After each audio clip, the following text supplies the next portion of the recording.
Hello and welcome to the viewers of this video. This is the Orange Fan here, bringing you another entry for the episode Recap and Thoughts category. This video will be dedicated to the B segment of episode 2 of Codename Kids Next Door, Operation Cannon. We begin this segment with Number 1 gathering the 4 other Sector V operatives into the central control room of the treehouse for a meeting. More specifically, Number 1 explains to his teammates that he'll be gone for a few days because he's going on a solo mission to a kid torturing facility. Soon enough, though, the meeting is interrupted when Mrs. Uno, Number 1's mom, calls out to Nigel, Number 1, that they need to hurry if they want to make it to the amusement park Hap-Happy Land on time. So Number 1 leaves in a rather embarrassed manner. Shortly after Number 1 leaves, a few members of the Kids Next Door's Rogues Gallery manage to successfully invade the treehouse. First is Count Spankulot, the spank-happy vampire. Next up is the Proper Patrol, consisting of Sergeant Sensible and Major Miss Manners. And then finally, the delightful children from down the lane in a machine with a claw of some kind. The delightful children, however, leave because of the curfew alert going off, because they don't wish to anger Father. After the delightful children leave, Number 4 expresses frustration at how the treehouse was easily invaded by a handful of members of their Rogues Gallery. And Number 4 says that they need to improve the security of the treehouse.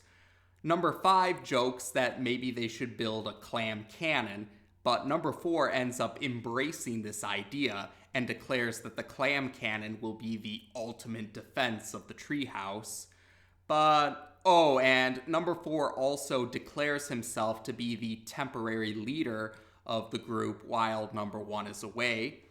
Number 2, Number 3, and Number 5, however, blow off Number 4's declarations and just go off to do their own thing, much to Number 4's frustration.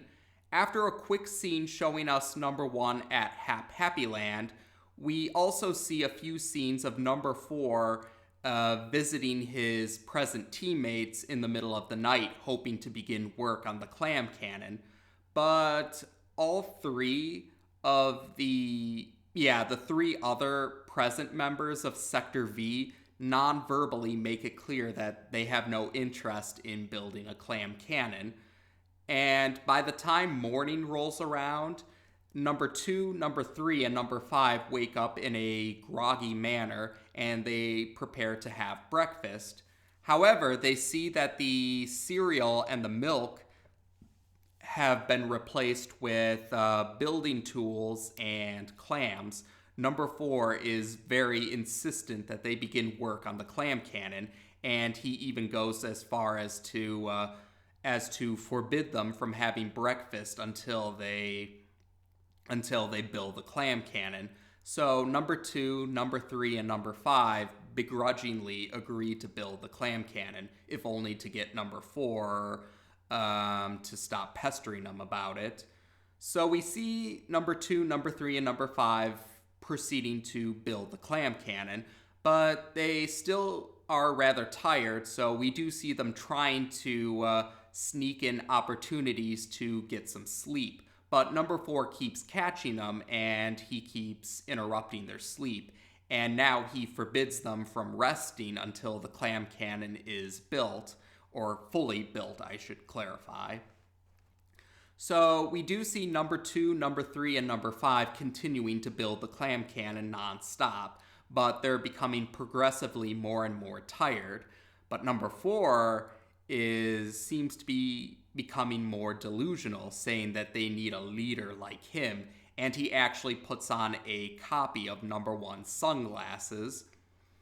After another quick scene showing us Number 1 at Hap-Happy Land, we see that Number 4 has ordered number 2, number 3, and number 5 to continue to build the Clam Cannon all the way through nighttime. So it's the next morning now, and we see that number 1 is trying to be, number 4 is trying to become number 1, or he sees himself as number 1, I should say.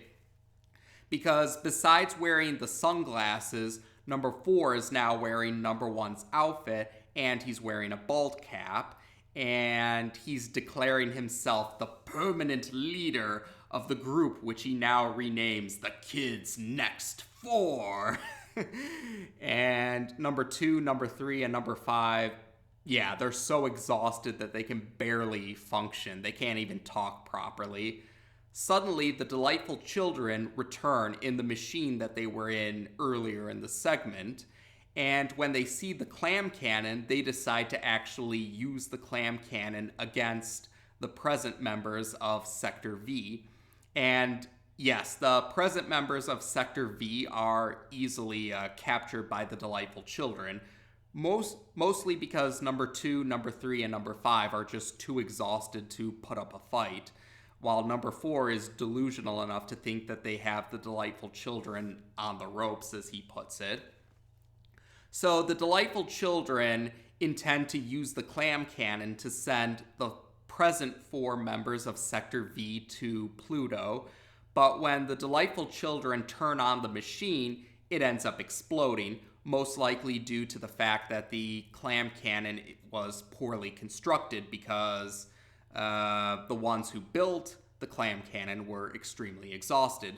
So when the Clam Cannon explodes, the delightful children are actually sent flying, and immediately after the delightful children have been defeated by this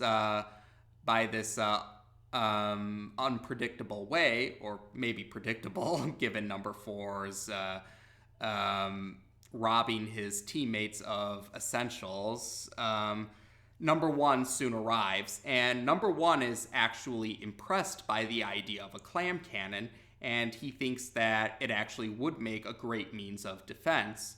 But number 1 points out that the Clam Cannon is poorly constructed, and that if they work through the night to perfect the Clam Cannon, it should be ready by morning, and it will be much more efficient. Number 2, number 3, and number 5, surprisingly enough, are no longer exhausted, and they're actually quite happy to see number 1 is back, and they're actually quite on board with the idea of building the Clam Cannon, or improving the Clam Cannon, I should say. But number 4 expresses frustration at not having any rest. Number 1 questions number 5 about why number 4 is so frustrated, but number 5 can only respond by shrugging her shoulders, and that's how we end the segment. So this segment not only brought the delightful children from down the lane back, but we also were introduced to some new villains, Count Spankulot and the Proper Patrol. Now, the Proper Patrol, they don't really gain a prevalent role later on. If they do return in future entries of the series, it's mostly as a cameo. I don't believe the Proper Patrol don't really become frequent or prevalent recurring members of the Rogues Gallery, I should say. Count Spankulot, on the other hand, he does end up returning in future. Count Spankulot has major appearances in the future. He actually gets his own mini storyline, I should add as well. And Tom Warburton did mention on his one of his blogs, or one of his blog posts, Tom Warburton had mentioned that during the voice recording for this particular segment, he ended up really laughing really hard after seeing Darren Norris's performance as Count Spankulot. And Tom Warburton really enjoyed the performance so much that, he was at least partially, if not completely, inspired to bring Count Spankulot back in a more prevalent role because of Darren Norris's performance as Count Spankulot. And so, Count Spankulot, we'll be seeing more of him in the future. We'll cross that bridge when we get to it, but you can expect to see the Spank-Happy Vampire return in the future. Otherwise, This segment is actually the first segment to feature one of the kids next door's parents in some capacity, Mrs. Uno, number one's mom. But we don't actually see her physically. We don't actually see her in this segment. She's off screen. But we do hear her voice. So, yeah, technically, Mrs. Uno has her first technical appearance in this segment, since we do get to hear her voice even though we don't actually see her. And this segment is the one that actually says number one's first name out loud, Nigel. So number one's full name is Nigel Uno.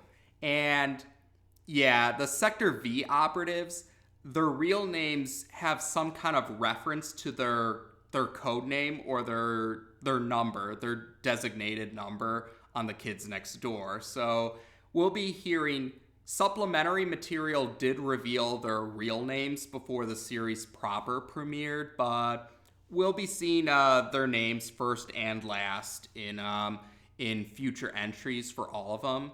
Or actually, now that I think about it, number three's first name, Kooky, was mentioned in Operation Caked. And I did mention in Operation Caked, there was some early installment weirdness with number four being called Wallace rather than Wallabee.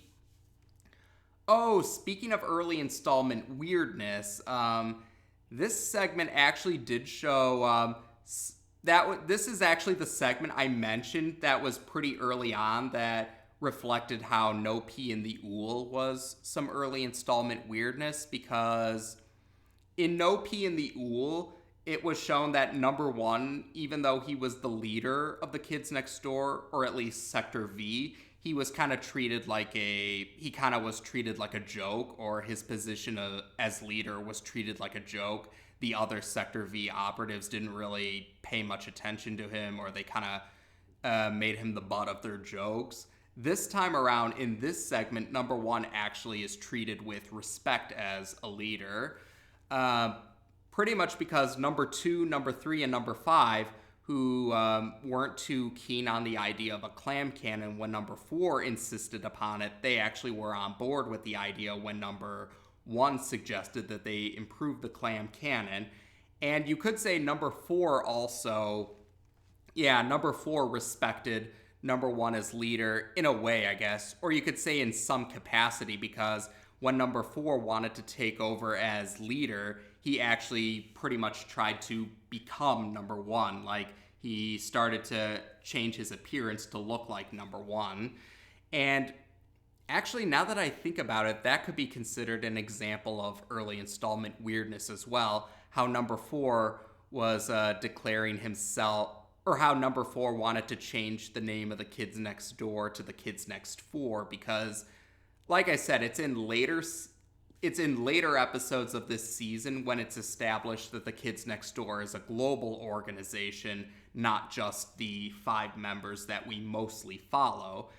But then again, I guess you could justify that or hand wave that as number four just becoming progressively more and more delusional, because number four seemed to be under the impression that they had the upper hand over the delightful children, even though that was far from the case. So I guess, that's early installment weirdness that you could easily hand wave as number four just becoming progressively more delusional.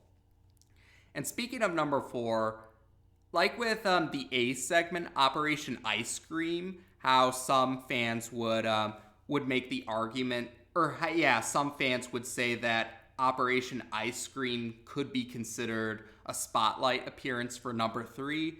This one, I think you could say is a spotlight appearance for number four. Or I think, you could definitely say number four was the spotlight character for Operation C.A.N.N.O.N, since he was the one who wanted to take the initiative to improve the security of the treehouse, and how he declared himself the temporary leader of the kids next door, and how he wanted to become the permanent leader. So you could say he was the spotlight character for this particular segment. Oh, and another case of early installment weirdness is, or I guess you could argue it's early installment weirdness, number four declaring himself as the temporary leader while number one is not present, because later segments and later episodes establish number 5 as actually being the second in command of Sector V. So number 5 would be the temporary leader whenever number 1 is not present. And though again, I guess similar to number 4 trying to rename the organization, I guess you could hand wave that as number 4 just being delusional and the others just going along with number 4's demands because they just wanted to get him to stop obsessing or fixating on the Clam Cannon. So I guess, yeah, there's another explanation for that, and for if you really wanted to explain that early installment weirdness. The other big thing about this segment, though, is that the Delightful Children mention Father, and yes, Father is going to be a very important character. Like, especially when you saw or heard the Delightful Children say that they didn't want to anger Father, we see there's a very good reason why they don't want to anger Father. So we will get to meet Father eventually, but that won't be until the end of season 1 when we actually get to see him for ourselves. But yeah, this is the first hint of another villain who, yeah, you could say Father. Many would say Father's more the main villain of some would argue that Father's more the main villain of the series, although the Delightful Children could be seen as the heavy since they're the villains that mostly confront the kids next door. But yeah, this is the first sign of a villain of the Delightful Children being subservient to another villain, and we will get to see more of Father later on. But for now, I think there we go for this particular segment. I definitely found this segment to be very humorous. It definitely gave me a lot of laughs when I first watched it, and I still got a lot of laughs when I watched it again recently for the Recap and Thoughts video. But yeah, I thought this was a very humorous segment, and I did like how they kind of established, they kind of set a few things up for later, even if it was pretty minor details, like Count Spankulot's going to return, and we get hints of Father. So that was pretty cool how they established those little details. And it could be seen as the earliest signs, arguably the earliest signs of the serialized nature of the series that it would eventually become more well known for in the future. So yeah, this was a fun segment. I enjoyed it. I think I liked it just as much as the A segment. I don't know if I have a favorite between the two. I enjoyed both segments of episode 2 a lot.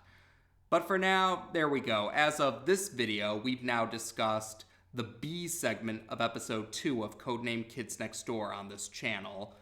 Take care, and until next time.